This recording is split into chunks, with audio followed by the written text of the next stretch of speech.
Começando o vídeo da semana e decidi falar sobre a 27ª Jornada Carioca de Urologia, que vai acontecer de 7 a 9 de novembro.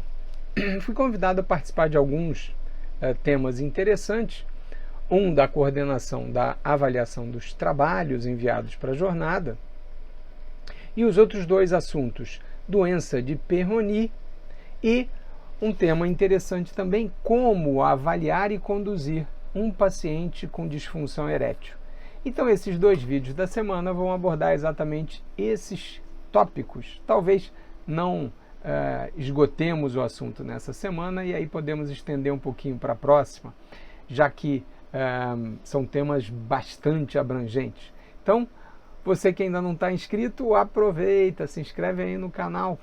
Papo para o Homem, aqui a gente fala sobre sexualidade masculina, sempre com uma visão científica, mas também atualizada e com essa abordagem biopsicossocial, ok? Então, vamos lá. Primeiro tema, doença de Peyronie.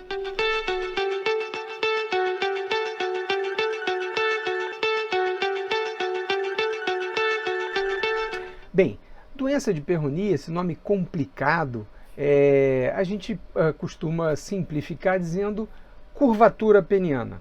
É algo que acontece no homem, geralmente no homem adulto, e que causa um transtorno enorme na própria autoestima, na autoconfiança, na vida sexual, de uma forma muito drástica. Alguns homens relatam foram dormir com o pênis normal, acordaram, o pênis já estava ficando torto, mas um torto diferente, que é um torto quando o pênis adquire a ereção. Essa é a característica da fibrose que acontece dentro das paredes dos corpos cavernosos, na chamada túnica albugínea, e que provoca o defeito, a deformidade.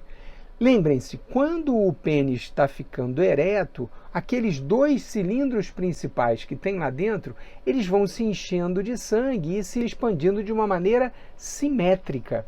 Se existe uma fibrose em algum dos lados desse cilindro, aquele lado não vai se expandir normalmente, não vai acompanhar a expansão do outro lado, e aí acontece a curvatura ou deformidade.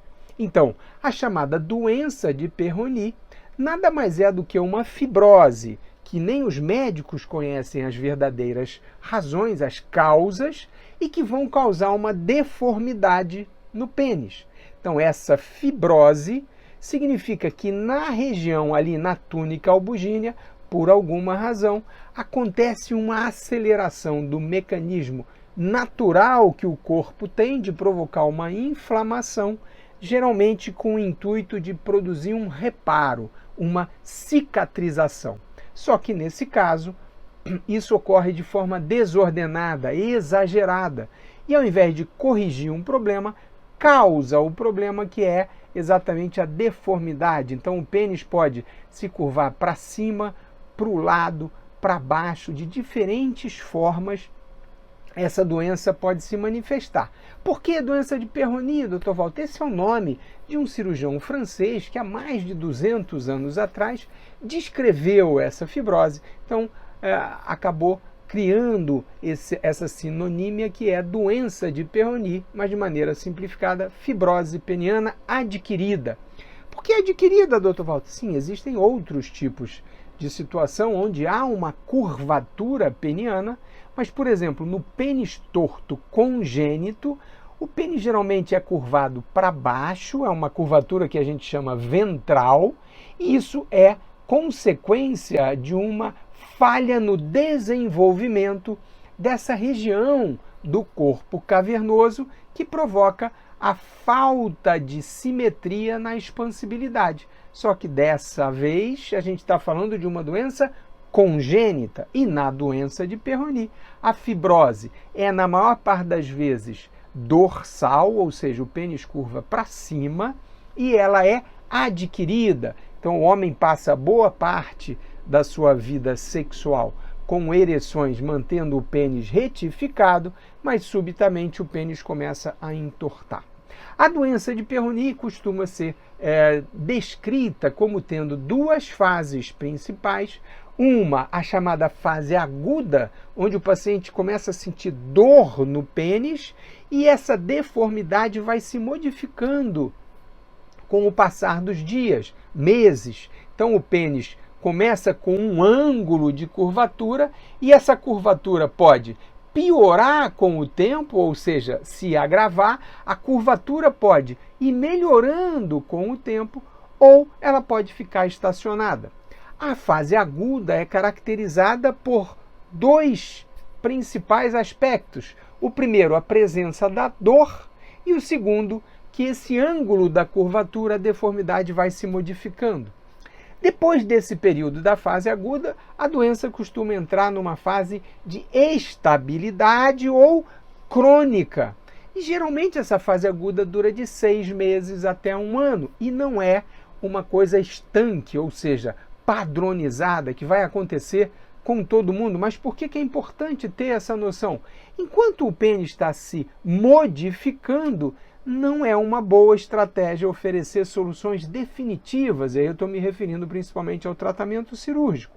É melhor aguardar. A gente tem terapias empíricas, que a gente chama, ou seja, alguns medicamentos que podem ser utilizados no intuito de reduzir essa atividade inflamatória na placa, mas o básico para quem está sofrendo esse tipo de problema é evitar as posições de coito em que o pênis é traumatizado. Então, o homem deitado e o parceiro ou a parceira pulando em cima do pênis não pode. Por quê? Porque pode haver a falha nesse encaixe e forçar o eixo axial do pênis com o peso do corpo. Vai dobrar o pênis e isso pode acelerar o processo de fibrose e piorar a deformidade. Então, todas as posições de coito devem ser ativamente controladas pelo homem e o intercurso sexual não deve ser aquele de remover o pênis do local onde ele está sendo introduzido para introduzir novamente, mais uma vez,